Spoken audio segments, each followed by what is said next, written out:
share and give us silly little treats often. And other than that, she likes just having fun with us. She likes to create silly songs and silly dances whenever we're feeling stressed, and also recommends movies that we should watch together. I love my mom because he cooks fries.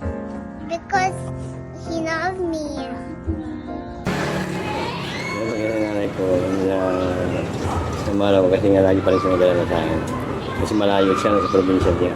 Wala sa akin, tapos sa oras ng pagkain, sa oras ng tulog, sinahanap kapag wala ka sa bahay, nabubuhay pa siya.